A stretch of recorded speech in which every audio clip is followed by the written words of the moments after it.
सिंहासनोन्नति करा, पूजा उपाध्याय का। श्री सिद्धांत सुपाठ का मुनिवरा, रत्नत्रयाराधिका,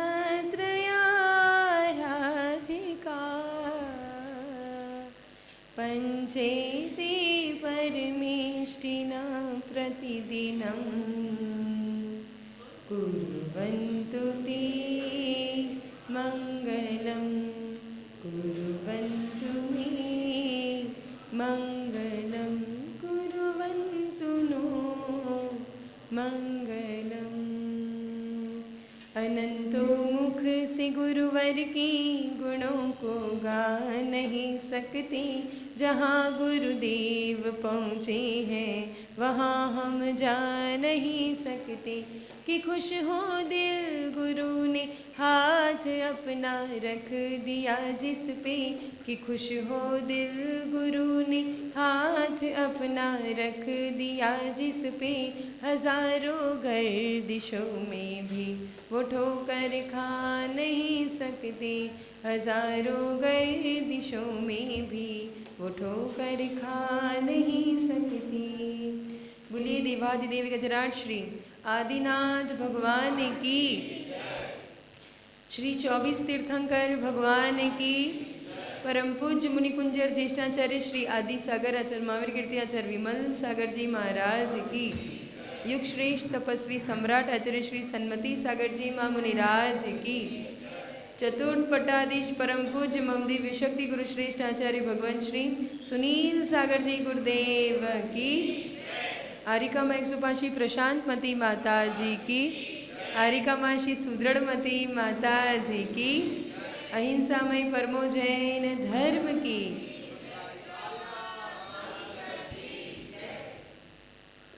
रामायण का एक प्रसंग याद आ रहा है और हमेशा आचार्य भगवान अपने उपदेशों में एक श्रावक श्राविका, एक गृहस्थ का जीवन कैसा होना चाहिए और उनका संबंध कैसे, धर्ममय जीवन, उनके संबंधों में कैसे धर्म जीवित रह सकता है, ऐसे प्रसंग के माध्यम से आज प्रातःकाल से इस प्रसंग याद आ रहा है कि जब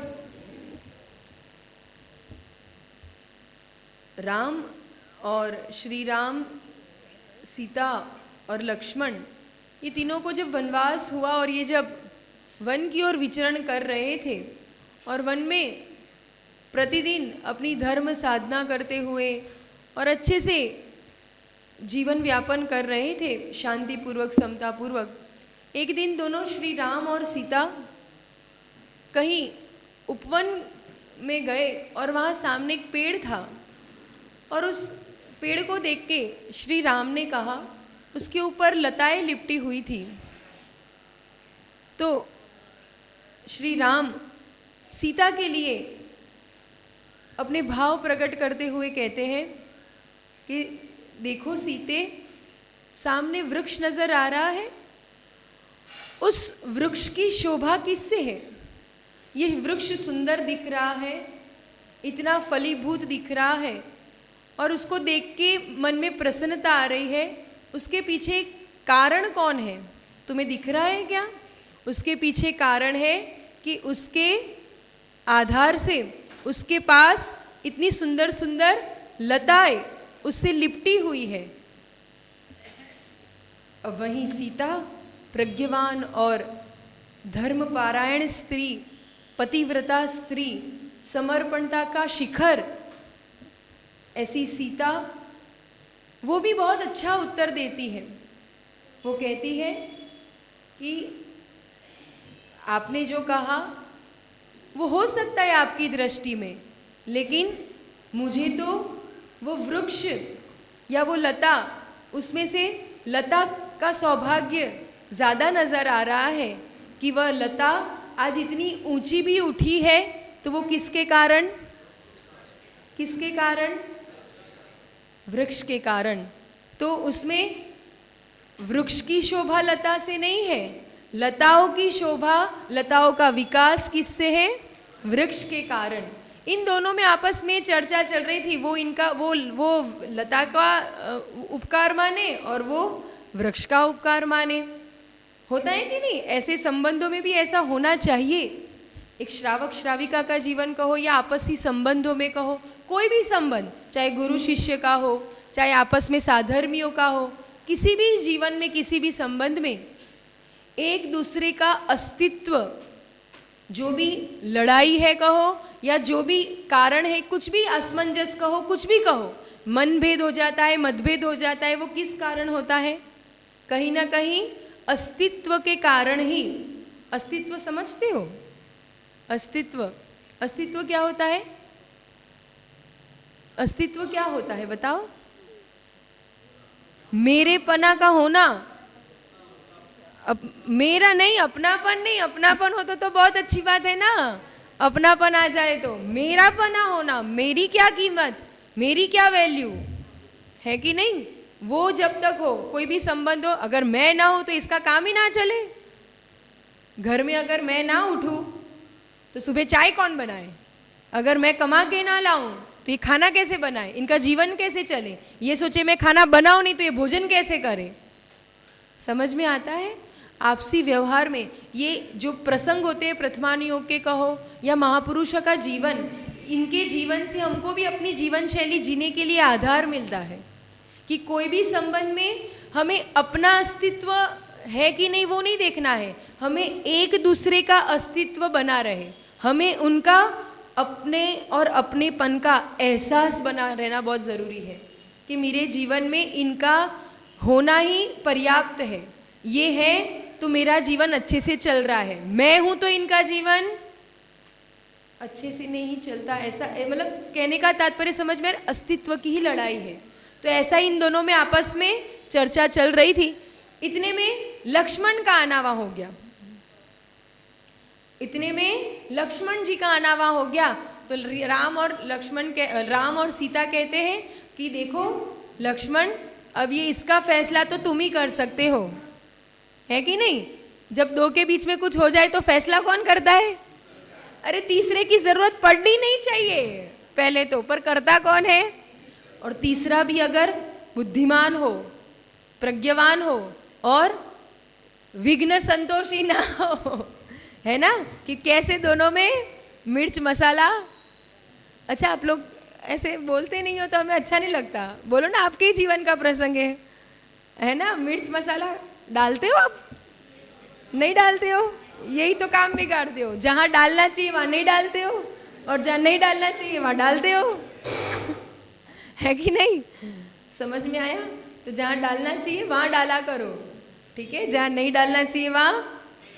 शादी होती है ना, शादी होता है कि नहीं? शादी जब फेरे फरते तो आग में घी डालने का काम कौन करता है? तीसरा व्यक्ति करता है कि नहीं? अगर वो तो अच्छी आग में घी डाल रहा है, अगर वो आग बुझ जाएगी तो फेरे क्या?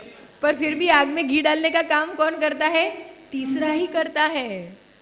पर उसमें समझाइश हो, है ना, उसमें अगर वो प्रज्ञावान हो, अगर ऐसा हो कि उसको कोई आपस कैसे प्रेम बना रहे, संबंध बना रहे और अपने कर्तव्यों का जिसे बोध हो, तो वो अच्छा ही काम करेगा। तो लक्ष्मण ने क्या किया? लक्ष्मण को पूछा कि बताओ, कि अब इसमें बताओ दोनों में से सौभाग्यशाली कौन है, वृक्ष कि लता? ऐसा। अब लक्ष्मण बड़े असमंजस में पड़ गए कि भाभी का पक्ष लूं कि भाई का पक्ष लूं।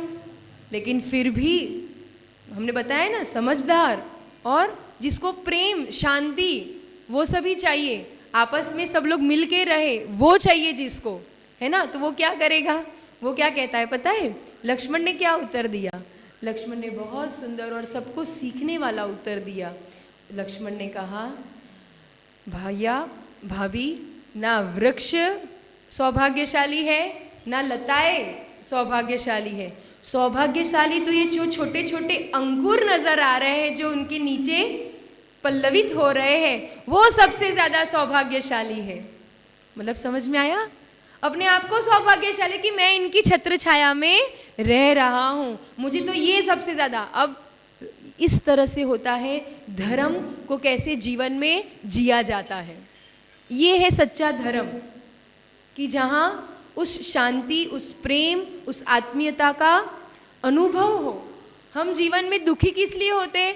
जीवन में दुखी होने के कारण संबंधों को लेकर या कभी भी अपनों को लेकर दो ही मुख्य कारण है। पता है क्या? शंका और शिकायत। क्या? शंका और शिकायत।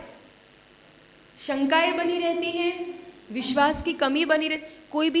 कोई भी संबंध का, चाहे भगवान और भक्त का भी कहो, या चाहे गुरु और शिष्य में कहो, या चाहे आपस के साधर्मी में कहो, या आप लोगों का व्यवहारिक जो लौकिक जीवन है उसमें भी कोई भी संबंध हो, उसकी नींव किसके आधार पर टिकी है? विश्वास पर।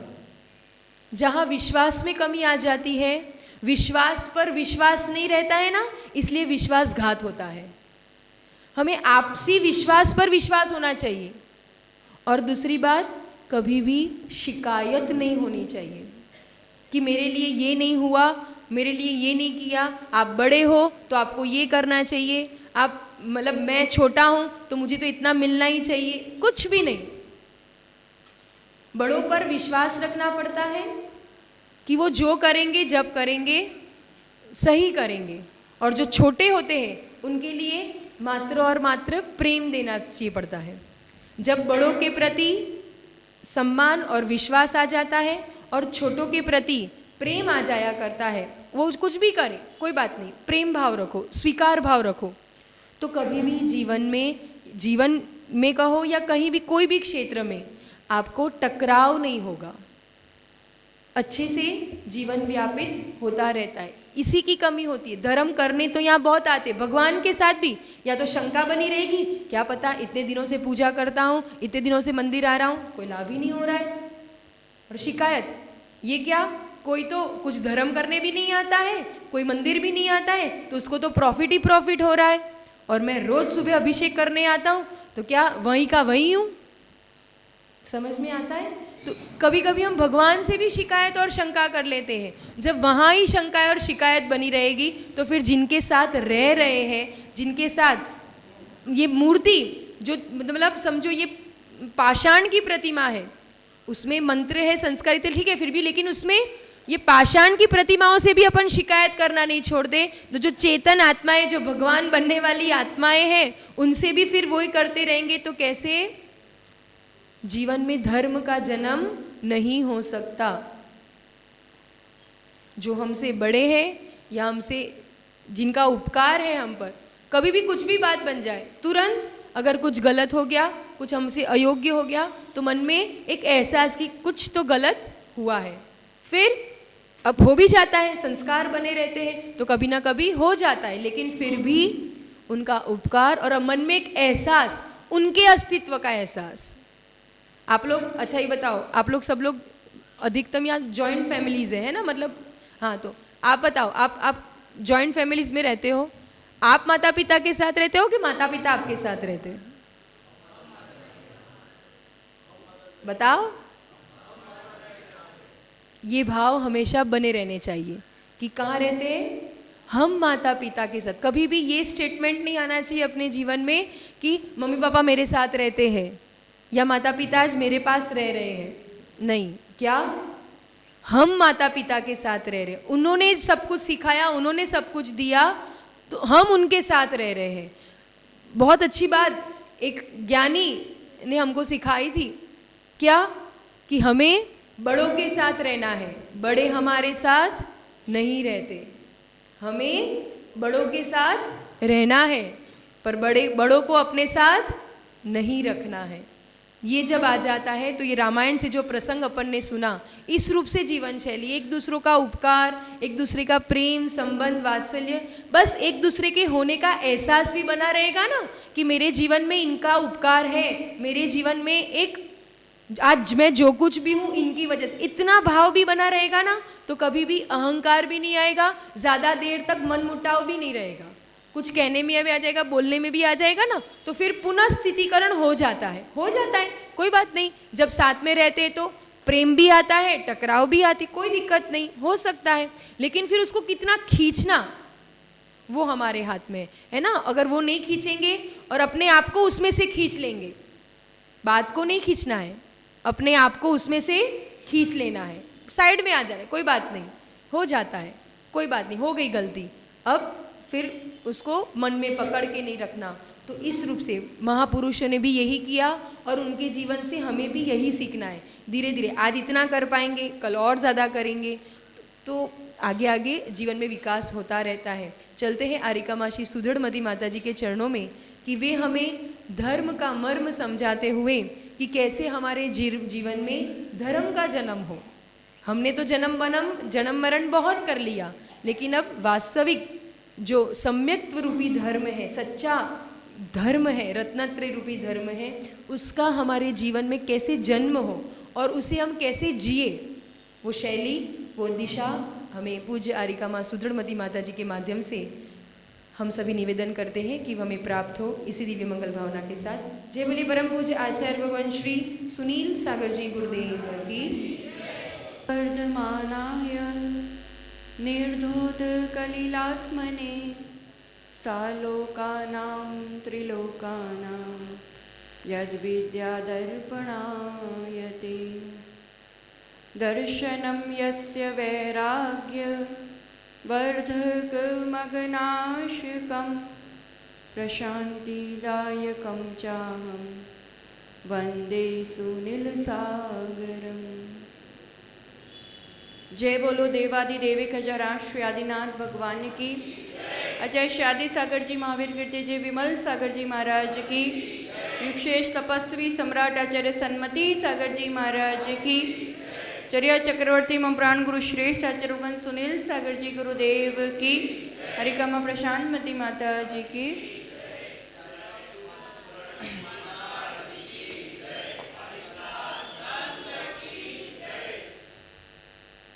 एक बार की सच्ची घटना है।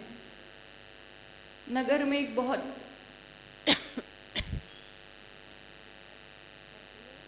प्रसिद्ध चोर था। चोर की भी अपनी आयु होती है और वो मरणासन स्थिति में और अपने बेटे को बुला करके, कोई भी बाप मरते समय क्या दे के जाएगा? अब वो भी कोई सबको तो नहीं छूट पाता है, क्योंकि सब मान ही नहीं पाते। अभी तो बच जाऊंगा, फिर भी पावर ऑफ अटॉर्नी बोलो या जो कुछ भी अपनी कलाएं हैं, अपने पास जो बची संपदा है, तो सब देते हुए और हर तरह की आइडिया, कला, निपुणता के कैसे एक निपुण चोर बना जा सकता है, सब चीज़ सिखा करके। और उनको अपना अंतिम समय लगा तो बेटे से एक आखिरी ख्वाहिश, आखिरी इच्छा प्रकट की। चोर का बेटा ही क्यों ना हो, बेटा तो बेटा होता है। ठीक है पिताजी, आप जैसा कहोगे वैसा मैं करूँगा। वो कहते हैं अपने बाप दादा के समय से अपना ये धंधा चल रहा है और अपना ये धंधा चौपट नहीं करना हो, तुम्हें एक अच्छे चोर बने रहना हो, तो बस एक काम करना, भूल से भी आसपास, क्योंकि अभी सभी जगह तीर्थंकर महावीर के समोशरण जगह जगह विहार कर रहे हैं, अपने नगर के आसपास आए तो तू भूल से भी सुनने मत जाना। एक बार अगर तूने सुन लिया तो अपना धंधा तो चौपट हो जाएगा। बेटा क्या समझे? वो कहता है ठीक है पिताजी, जैसा आपकी इच्छा, अंतिम इच्छा है तो ज़रूर पूरी करूँगा। चोर हमेशा लगभग बच के या उस रूप से कि जिस दिशा में समोशरण नहीं हो वैसे ही जाता और खूब चोरियां, और राज दरबार में तो खूब चोरियां होने लगी थी। सब वहाँ के सिपाही भी परेशान के कैसे चोर को पकड़े। एक दिन की बात है, सुबह सुबह वो चोर जा रहा था और सिपाहियों की नज़र पड़ गई कि पक्का यही चोर है, और वो पकड़ने दौड़े। अब वो इस रूप से ऐसे दिशा में कि करते करते वो रास्ता वही आ गया जहाँ पर समोशरण लगा हुआ था। उसे एकदम ध्यान आया, ओ पिताजी ने कहा था सुनना नहीं है, जिससे उसने अपने पॉकेट में हाथ डाला तो उस दिन वो रुई भी भूल गया था। अब क्या करे? तो दोनों कानों में 2 उंगली डाल के वो आगे दौड़ने लगा। अब वो हड़बड़ी में दौड़ रहा है, टेंशन में दौड़ रहा है, तो लग गई, ठोकर लग गई पाँव में। अब एकदम ठोकर लगी तो थोड़ी देर के लिए वो हाथ उंगली कान से पाँव को संभालने के लिए लगी और उसके कानों में भगवान महावीर के उस दिव्य ध्वनि में गौतम गंधर्व द्वारा देवों का वर्णन चल रहा था और उसमें उसे एक वाक्य सुनाई दिया कि देवों की परछाई नहीं पड़ती है। और वो तो फिर इतना सुना, फटाफट उसको तो आगे बढ़ना ही था और वो दौड़े जा रहा है, पैर में लग गई है, अब इतना तेज नहीं दौड़ा जा रहा है और वो सिपाहियों के माध्यम से पकड़ा जाता है। अब पकड़ तो लिया है पर इसने ही चोरी की है ऐसा प्रमाण नहीं है। अब उन सिपाहियों को प्रमाण चाहिए, कैसे भी करके उसी से उगलवाना पड़ेगा कि उसने चोरी की है।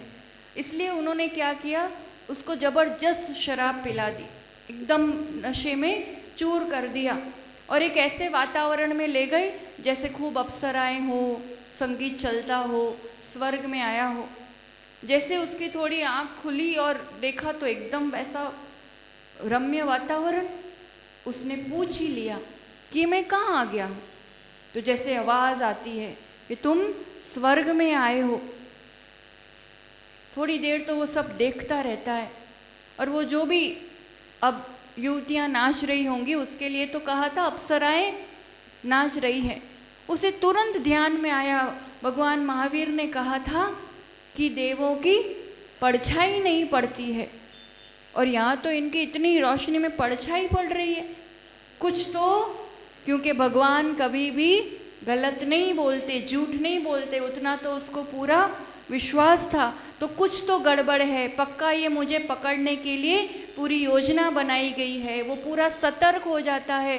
सिपाही हर तरीके से प्रयास करते हैं कि उससे कुछ तो बात निकलवा ले, पर वो बिल्कुल टस का मस नहीं होता है। कुछ प्रमाण नहीं मिलने के कारण उस चोर को छोड़ देना पड़ता है और वो दौड़ा दौड़ा सीधा समो शरण जाता है कि प्रभु की वाणी का एक वाक्य अगर मुझे मृत्यु दंड से बचा सकता है तो अगर पूरी वाणी सुन ली जाए तो वो समस्त दुखों से मिटा दे, उसमें कोई अतिशयोक्ति नहीं है। वो चोर सीधा प्रभु महावीर के चरणों में पहुंचता है। पहली बार जीवन में दर्शन करते हैं, दर्शन करके उनकी वाणी को सुनता है। वाणी को सुन के उसे सम्यक बोध हो जाता है। वो चोर वहीं के वहीं सम्यक दर्शन, ज्ञान और चारित्र की प्राप्ति करके उसी भाव से मोक्ष प्राप्त कर लेता है। समझ सकते हैं? दिव्य ध्वनि वाणी को सुनना, सुन के अंगीकार करना एक मनुष्य चाहे। भगवान ने ये देखा कि ये जैन आया है कि चोर आया है कि कौन आया है। वाणी जो सुन ले और जो समझ ले उसका कल्याण होता ही होता है। हमने कितने वाक्य नहीं सुने अभी तक, बताओ? सुने कि नहीं सुने? सौभाग्य है कि सुनने मिल रहा है। सुनने तक पहुंचना भी बहुत बड़ा सौभाग्य। कर्ण इंद्रिय मिलना, वैसा ज्ञान का शोभशम मिलना, मन मिलना कि उससे हित अहित का विचार कर सको, ये बहुत दुर्लभ है। मिल गया है तो कीमत नहीं हो पा रही है, समझ नहीं पा रहे। अनंत काल बीत गया कि जो हमें सुनने भी नहीं मिलता था। कर्ण इंद्रिय का शोभशम ही नहीं पाया, बस ठंडी गर्मी यही सहन करते रहे हजारों वर्ष ऐसे खड़े होकर के। कभी इमेजिन किया है अपने आप को ऐसे? ये पेड़ दिखाई देते, ये पहाड़ दिखाई देते, हवा बहती हुई दिख रही है, बरसात दिख रही है, मैं भी ऐसे कभी बना हूं? क्या सुन लिया तब?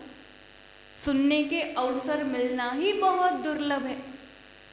और वो सुनने के अवसर मिले मतलब वैसी पर्याय मिले संगी पंचेंद्रिय, और उसके बाद जिनवाणी सुनने मिले, साक्षात तीर्थंकर की वाणी सुनने मिले, वो भी परम सौभाग्य। अभी वो भी नहीं मिल पा रहा है। साक्षात तीर्थंकर समो शरण तो नहीं मिल पा रहा है ना।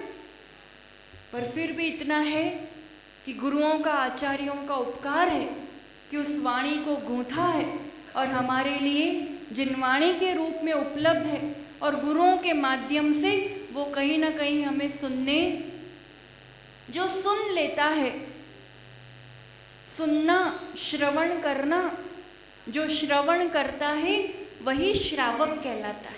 श्रावक शब्द कैसे बना? अभी आपसे पूछे श्रावक मतलब कौन, सभी बोलेंगे एक साथ, श्रद्धावान और क्या, विवेकवान और ज्ञानी। वो तो अक्षरों को जोड़ के रत्नत्रय का लघु रूप बना दिया। श्रावक शब्द किससे बना है? श्रावक सिर्फ आप ही बन सकते हो क्या? श्रावक तो पशु भी बन जाता है। श्रावक शृणोति इति श्रावकः, जो श्रवण करता है, श्रवण करके उस पे श्रद्धा करता है, फिर विवेक रखता है और उचित क्रियाओं को अपनाता है। सुनने वाला, हम तो रात दिन खूब सुनते हैं। क्या क्या सुनते हैं? सुनते तो हैं कि सुनाते हैं? हैं? पहले ये बताओ कि सुनते हैं कि सुनाते हैं? पसंद क्या करते हैं ये बताओ। पसंद क्या करते हैं अपन जीवन में? सुनना बहुत कम पसंद करते हैं। छोटा होगा तब तक तो फिर भी ठीक, एक बार बोलना आया, फिर वो किसी का शांति से बैठ के सुन ले, बहुत दुर्लभ है। ईयर से हियर करते हैं, है ना, कानों से सुनते हैं, वो ईयर के आगे एच लग जाता है। जिनवाणी को सुनने के लिए, बड़ों की सुनने के लिए, दूसरों की सुनने के लिए here, H, H for humbleness चाहिए, विनम्रता चाहिए, विनय चाहिए। जिसमें अकड़ होती है ना, वो सुन नहीं सकता, चार सुना ही सकता है। और फिर अच्छी बातों को सुनकर अभी तक कल्याण क्यों नहीं कर पाए? वो चोर का एक वाक्य में कैसे कल्याण हो गया? क्या अंतर रहा? सुन के वो शब्द या वो वाणी कहाँ तक पहुंची? कहाँ तक पहुंची? अपनी क्या होती है, दो दिए इसलिए ना। और उसमें भी अपन को बचपन से पाठशाला में सिखाया है कि मंदिर से कोई भी चीज लेकर घर पे नहीं आना। तब यहाँ जो सुना वो भी लेके जा ही नहीं सकते ना अपन, वो यहीं के यहीं छोड़ के जाना पड़ता है। हंसी आ रही है आप लोगों को? अगर वो हार्ट तक पहुंचती है, हियर के लास्ट में टी लगा दो, तो वो सुना हुआ कहाँ तक पहुंचता है? हृदय तक, हार्ट तक। तो टी फॉर वो टर्निंग पॉइंट आए बिना नहीं रहता है। जीवन में ट्रांसफॉर्मेशन आता ही आता है, चाहे वो शेर की पर्याय में ही जीव क्यों ना हो। अगर वो वाणी हृदय तक पहुंचती है तो कुछ ना कुछ परावर्तन छोड़ के परिवर्तन जीवन में आता ही आता है। वो आना चाहिए। ज्ञान समान न आन जगत में सुख को कारण, ये परमामृत जन्म जरामृत रोग निवारण। ज्ञान के समान दूसरा सुख का कोई कारण नहीं बताया। कौन सा ज्ञान? ज्ञान के पीछे ही तो पूरी दुनिया दौड़ रही है। अभी तो अपना नाम बोलना भी नहीं आता, लाखों रुपए दे करके एडमिशन लिए जा रहे हैं, बड़ी बड़ी एग्जाम्स के लिए इतना संघर्ष किया जा रहा है। कौन से ज्ञान की बात हो रही? सबके पास कुछ ना कुछ तो ज्ञान है ही। एक पेड़ भी इतना ज्ञान तो रखता है कि अपनी जड़ों को पानी की तरफ बढ़ाता है। एक चींटी भी शक्कर तक पहुंच जाती है। आप भी कमाई धमाई तो कर ही लेते हो, रसोई बना ही लेते हो, बच्चे पैदा कर ही लेते हो। संसार का ज्ञान तो सबके पास है। वो ज्ञान सुख का कारण बताया यहाँ। ज्ञान समान ना आन, ज्ञान तो बढ़ता ही जा रहा है, बढ़ता ही जा रहा है, सुख तो कहीं बढ़ता हुआ नहीं दिखाई दे रहा है। तो फिर वो स्टेटमेंट रॉन्ग है। कितना भी कुछ जान लो, गौतम गणधर इंद्रभूति जब थे, कहते हैं इतना ज्ञान था, इतना ज्ञान था, उनसे बड़ा विद्वान उस समय और कोई नहीं था। पर वो ज्ञान खोटा ज्ञान कहा गया, मिथ्या ज्ञान कहा गया। क्यों? क्योंकि वो जैन नहीं थे। जैन है तो सही ज्ञान, जैन नहीं है तो खोटा ज्ञान। ऐसा जब तक ये नहीं जाना, सब कुछ जानते हुए भी, कि ये जानने वाला मैं हूं, इस ज्ञायक को नहीं जाना, तब तक सब कुछ जाना हुआ सिर्फ संसार के दुख का कारण है, बोझ है और कुछ भी नहीं। और सिर्फ इतना जान लिया कि ये जानने वाली चैतन्य शक्ति में, तो फिर और कुछ ज्यादा नहीं भी जानता हो अभी किसी को भी पूछ लेंगे ना, किसी को भी, सबको पता होगा इस प्लेन में कितने यात्री थे, कौन बच गया, कौन, और जो कौन पायलट था, किसी को भी पूछ ले, इतने से लेके इतने, सबको पता होगा। पता है कि नहीं? पर उस सब में मैंने अपने लिए क्या ग्रहण किया, अपने लिए क्या सोचा, और ये सब जानने वाला कौन? ज्ञान बढ़ाने की अभी इतनी दौड़, इतनी होड़ चल रही है। एक वैज्ञानिक भी, बड़े बड़े डॉक्टर्स भी, ज्ञान ही सब कुछ होता, सुख का कारण होता तो वो सुसाइड नहीं करते, इतने टेंशन में, डिप्रेशन में नहीं होते। गृहस्थी कैसे चलाना, सुख शांति कैसे बनी रहे, ये ज्ञान नहीं है, बाकी सब ज्ञान प्राप्त कर लिया है।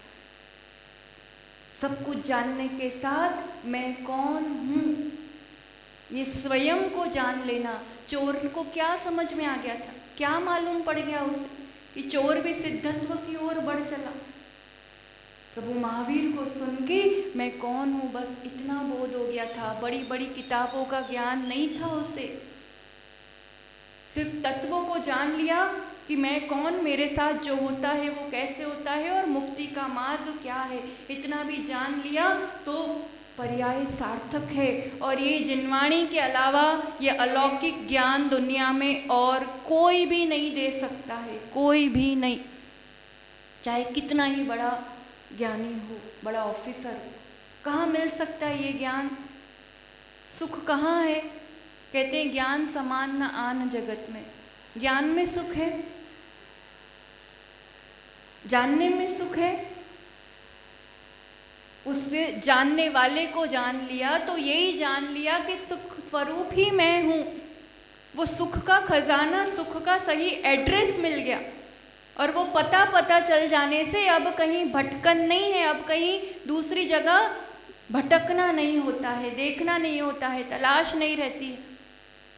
इसलिए वो सच्चा ज्ञान होने से, सही एड्रेस पता चलने से अब वो अपने आप में तृप्त रहता है। क्या करे माता जी, जिनवाई तो टाइम नहीं मिलता, आप कितना टाइम दे, दर्शन कर लेते, पूजन कर लेते, फिर वो तो गृहस्थी का तो देखना ही पड़ता है ना, देखना ही पड़ता है।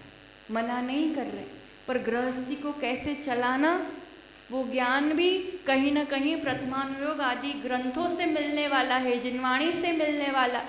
हम कहेंगे आपके पास अगर आधा घंटा है तो 10 मिनट अभिषेक वगैरह देखो, 2 अर्घ चढ़ाओ और 15 मिनट जिनवाणी का स्वाध्याय करो। हम नहीं कहते अधिक टाइम कहीं से लेके आओ, पर स्वाध्याय जिनवाणी का होना ही होना चाहिए। उसके बिना इन क्रियाओं का भी बोध नहीं है, फिर सिर्फ पंथी बन जाएंगे, वितराग पथ के पथिक नहीं बन पाएंगे अगर जिनवाणी का विवेक सच्चा ज्ञान नहीं होगा। समझ में आ रहा है? सिर्फ क्रिया कांड में उलझ जाएंगे। इन क्रियाओं के पीछे का मूल उद्देश्य क्या है, मैं कौन हूं, कषायों की मंदता कैसे बढ़े, वो नहीं हो पाएगा। कौन कौन रोज स्वाध्याय करता है बता, रोज?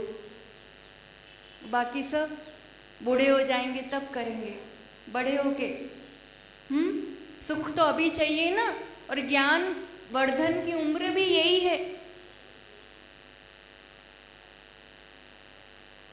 मंदिर में करो बहुत अच्छी बात है, सामूहिक रूप से करो अच्छी बात है, नहीं कर पाए घर पे करो, 15-20 मिनट रात को ऐसे निकालो और सभी लोग एक साथ बैठ करके, घर के परिवार के सब लोग एक साथ बैठ के कोई भी प्रथमानुयोग का ग्रंथ विस्तार लो। ऋषभ देव प्रभु यहाँ के मूल नायक, आदि पुराण सबने पढ़ा है? नहीं पढ़ा ना? जिनका अभिषेक कर रहे हैं, रोज दर्शन कर रहे हैं, उनका जीवन क्या था ये भी तो जानना चाहिए। तो उस चरित्र से जुड़ते हैं हम, और वो चरित्र से जुड़ने से फिर वो दिल में एक अलग ही उनके लिए बहुमान, एक लाइकिंग्स, एक जुड़ाव होता है। शांतिनाथ प्रभु का, महावीर प्रभु का जिनके दर्शन कर रहे हैं, सबसे पहले उनके चरित्र से। शांतिनाथ पुराण मतलब अद्भुत पुराण, उनसे अधिक पुण्यात्मा इस संसार में और कोई नहीं। कैसे आया पुण्य, क्या था उनके जीवन में, जानने की उत्सुकता नहीं होती। दुकान जाते हैं, दुकान में वो ग्रंथ रखो, कोई बात नहीं, प्रथमानुयोग का ग्रंथ है, कुछ नहीं, मोबाइल में डाउनलोड कर लो, PDF रख लो, जहाँ टाइम मिले, अभी ग्राहक ही नहीं है, दोपहर का टाइम है, आराम से बैठा हूँ, उतनी देर खोल के पढ़ लो। घर में बैठे हैं, अभी कुछ काम नहीं है, निकाल के अभी आधा घंटा 15 मिनट निकाल के आधा पेज पढ़ो, एक पेज पढ़ो। प्रथमान योग से बढ़कर मोटिवेशनल गुरु और कोई नहीं है। अलग अलग मोटिवेशनल स्पीकर्स के पीछे दौड़ते हैं, इसको सुन लो, उसको सुन लो। इनसे बड़ा इनके जीवन में क्या क्या घटनाएं घटी और उन्होंने उस समय क्या किया, इनसे बड़ा मोटिवेशन और कौन दे सकता। कई लोग कहते हैं फिर वो इतना सारा उसमें आता है, वो भव, ये भव, वैसा भव, फिर वो याद ही नहीं रहता, फिर वो गोल गोल चक्कर, फिर वो पहुंचते तो समझ में नहीं आता, इतना लंबा लंबा लंबा लंबा होता है उसमें। इतना लंबा लंबा कैसे कर। बाली मुनिराज का कथन पढ़ा है? बाली मुनिराज कौन? जिन्होंने रावण को भी रुला दिया था। इतना बल कहाँ से आया था, इतनी ताकत कहाँ से आई थी? पूर्व भव में वो एक हिरण का जीव था और जंगल में रहते थे। वहां एक मुनिराज जंगल में ही रहते थे, तो मुनिराज प्रतिदिन अपने भक्ति पाठ करते, स्वाध्याय करते। वो हिरण पास में बैठ के सिर्फ सुनता था। क्या समझ में आता होगा बोल? पढ़ते हैं पर समझ में नहीं आता, पढ़ते पर याद नहीं रहता। बहाने छोड़ो, उस हिरण को क्या याद रहता होगा, क्या समझ में आता होगा? संस्कृत प्राकृत के सिर्फ वो गाथाएं, वो भक्ति सुन रहा है, पर इतनी लगन से सुनता था, श्रद्धा से सुनता था, सुनना इतना अच्छा लगता था कि उसको इतना सिर्फ सुनने का फल कि आगे के भव में वो बाली महामुनिराज और उसी भव से मोक्ष को प्राप्त कर ले। सुनने का अवसर मिला है, सुनो, सुनने की आदत डालो। दिन भर में कितने सारे शब्द सुनते हैं, सुनाते हैं, एक ये चल जाना चाहिए, फिर तो क्या क्या सुनते रहते हैं। आप जो जो सुनते हो उसका प्रभाव आपके चित्त पर, आपके दिमाग पर, आपके विचारों पर पड़ता है। आलतू फालतू कुछ भी फ्री बैठे मत सुनते रहो, देखते रहो। जैसा ही समय मिला कोई प्रवचन ऑन कर लिया, ऐसे ही समय मिला कोई ग्रंथ को खोल लिया। आजकल तो हर चीज ऑडियो में, वीडियो में, पीडीएफ में, जैसे चाहिए वैसे। आज तो संडे है, सैटरडे, चलो फिल्म देखने चलते, फिल्म देखने जाएंगे। ज्ञानी, ये रियल फिल्म भी तो कभी पढ़ा देखा करो। रियल में क्या हुआ है, वो रील तो देखते रहते हो, रील में क्या चला ऐसे खो जाएंगे कि हा, वो तो रील है, नकली है। रियल में किसके जीवन में क्या हुआ इतनी सारी पर्याय बताते हैं ज्ञानी। वो तो मैक्सिमम 10 भव बताते हैं। हमारे अपने अनंत भव ऐसे बीत चुके, हमें याद है कौन कौन से बीत चुके। महापुरुषों के वो 5-10 भव याद नहीं रहते, अपने याद है एक आध भी। और इस भव में ऐसे मशगूल हो गए हैं कि इससे आगे पीछे जैसे कुछ था ही नहीं। मेरा बेटा ऐसा, मेरी बेटी ऐसी, बहू ऐसा, ये ऐसा, वो ऐसा, एक पर्याय में कितना लिप्त हो चुके। मेरी भी तो ऐसी अनंत पर्याय बीत गई जो मुझे याद नहीं रही। और उन्होंने तो फिर भी कल्याण का मार्ग जहाँ से बनाए उतने ही भव बताए हैं। मेरा तो अभी स्टार्टिंग भी नहीं हुआ है कि भव कहीं लिखा जाए। ऐसा विचार आता है कभी? प्रथमान योग से प्रारंभ करो। प्रतिदिन थोड़ी देर तो ये स्वाध्याय होना ही चाहिए, और फिर धीरे धीरे कर्णानुयोग, चरणानुयोग, द्रव्यानुयोग की ओर, पर स्वाध्याय निरंतर होना चाहिए। और स्वाध्याय के साथ फिर स्व का अध्ययन, सम्यक ज्ञान, मैं कौन हूँ। और ये दृष्टि जब निर्मल हो जाती है, फिर अपने आप दुख छूट जाते हैं। जो जो तुम्हें चाहिए, जितनी इच्छाएं हैं, पैसा, प्रतिष्ठा, बड़े से बड़े पद, सम्यक दर्शन के बल पर मिलते हैं, सिर्फ चाहने से नहीं मिलते। तीर्थंकर कौन बनता है, चक्रवर्ती कौन बनता है, पैसे वाला कौन बनता है, नेम फेम वाला कौन बनता है? जिनके पास सही दृष्टि आ जाए उनको ये सहज मिलता है, अपने आप मिलता है। जिसके कारण मिलता है वो एक चीज को पकड़ लो बस। वो एक को जान लिया, एक को पक्का मान लिया, बाकी सब चीजें व्यवस्थित अपने आप होती चली जाती है। और इस एक जानने वाले को नहीं जाना, दुनिया की कितनी बातें जानते रहो, उससे कोई सार नहीं निकलता है। समझ में आ रहा है? जब ये ऐसे कथानक सुनते हैं, क्या हुआ होगा उनके जीवन में, ऐसा क्या परिवर्तन आया होगा, क्या जान लिया होगा। सब कुछ इतना पद और प्रतिष्ठा और वैभव और सब छोड़ के ऐसे निकल गए जंगलों में, क्या तो मिला होगा। बिना मिले तो कोई पागल नहीं है कि चला जाए। कुछ तो एहसास, कुछ तो बोध, कुछ तो प्राप्ति, और जो छोड़ा है उससे अमूल्य ही मिला होगा, तो ही छोड़ के गए। जब इनके दर्शन करते हैं तभी पूछा कभी भगवान से, पूछा कभी? आए वो पाठ जो रोज बोलना है वो बोलना है, कलश डोलना है, नमोस्तु करना है, अर्घम निर्वपामि स्वाहा करना है और जाना है। अपना दुख भी सुनाओ तो इतनी ज्यादा कोई दिक्कत नहीं, चलो इसी दरबार में तो सुना रहे हैं, दूसरों के सामने दुखड़े रोने उससे तो। पर फिर उसके बाद जब अपना दुख सुना देते हैं ना, उसके बाद उनसे पूछ लो कि आप अभी इस अवस्था में होते तो क्या करते। बस इतना एक क्वेश्चन और ऐड कर लो, आपको लगेगा वो बोलते थोड़ी ना है। कभी शांति से 2 मिनट बैठ जाओ, आपके अंदर से ही जवाब आएगा, और वो वही जवाब आएगा जो वो सच में बोलते अगर होते तो। 2 मिनट एकदम शांति से बैठा तो करो उनके सामने, सिर्फ निहारा तो करो, ऐसे देखो कि जैसे वो बोल रहे हैं और मैं सुन रहा हूं। ऐसे संस्कार डालेंगे तो सच में समो शरण में जाएंगे, तो उनको ध्यान से सुनेंगे, वरना वहां भी इधर उधर उलझ जाएंगे। वो देवी मिल जाएंगे, वो देव मिल जाएंगे, वो रिश्तेदार मिल जाएंगे। यहाँ ध्यान से नहीं देखा होगा तो वहां ध्यान से कैसे सुनेंगे। उनको जैसे सुन रहे हैं, अपनी बात रख के उनसे समाधान मांगो कि आप होते तो क्या करते, मुझे इसमें क्या करना चाहिए। अपने आप एक अद्भुत समाधान, शांति और एक मार्ग प्रशस्त होता ही होता है। एक ऐसा रिश्ता बनाओ, एक ऐसा कनेक्शन बनाओ कि दुनिया में इनसे बढ़कर कुछ नहीं हो। जब भी याद आए ये आए, और जब भी समय मिले इनकी वाणी को सुनूं या पढ़ूं। ये जीवन में हो जाएगा ना, सब कार्य करते हुए, सब चीज करते हुए, कहीं किसी ने कुछ कह दिया, अभी कुछ कोई बात नहीं सुन रहा है, कोई बात बन गई, सब चीजें स्टॉप करके खोल के ये पढ़ने लग जाओ। सारी चीज़ें वो वहीं की वहीं ख़त्म हो जाएगी और दिमाग, विचार बदल जाएंगे। बाकी खींचे रहते हैं, खींचे रहते हैं, खींचे रहते हैं, ऐसा हो गया, ऐसा हो गया, फिर कहाँ टाइम मिलता है, फिर कहाँ मन लगता है। मन लगाना पड़ता है, और अभी इस पर्याय में संस्कार नहीं डाले तो फिर बाकी कोई पर्याय में तो बहुत दुर्लभ है कि आपको जिनवाणी रुचे, रुचने के बाद सुने, सुनने के बाद जीवन में कुछ परिवर्तन आ सके।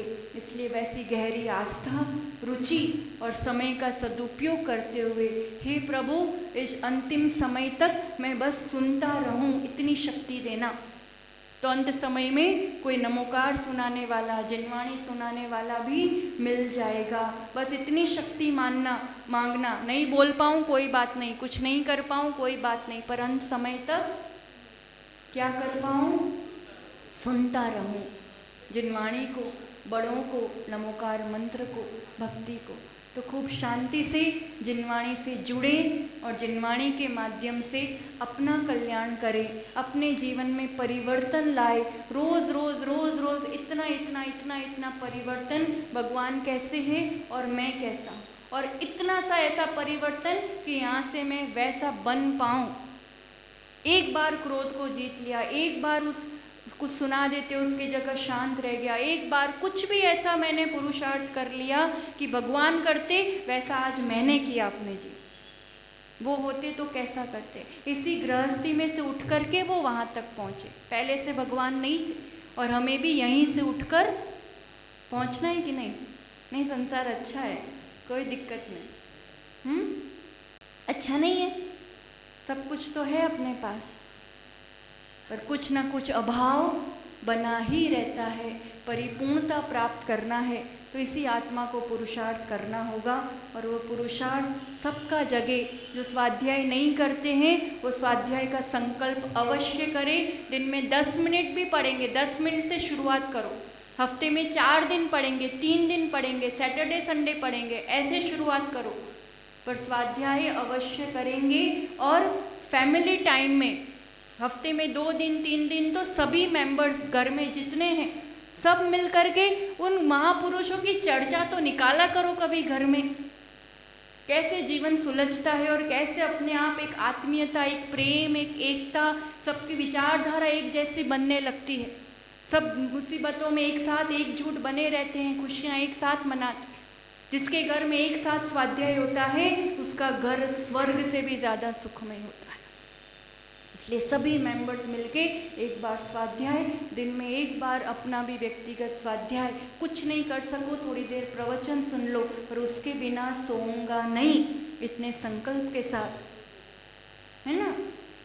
चलते फिरते भी कहीं भी आजकल तो वो डाल दो कान में तो भी चलाते चलाते भी सुन सकते हैं। बिल्कुल टाइम नहीं मिल रहा तो ऐसे भी टाइम निकाल के, पर आलतू फालतू जगह दिमाग लगाने से अच्छा जिनवाणी और प्रवचनों को सुनो, सुनने के बाद गुनो, गुनने के बाद अपने जीवन आत्मसात करो। इसी मंगल भावना के साथ जय बोलो आचार्य भगवान सुनील सागर जी गुरुदेव की।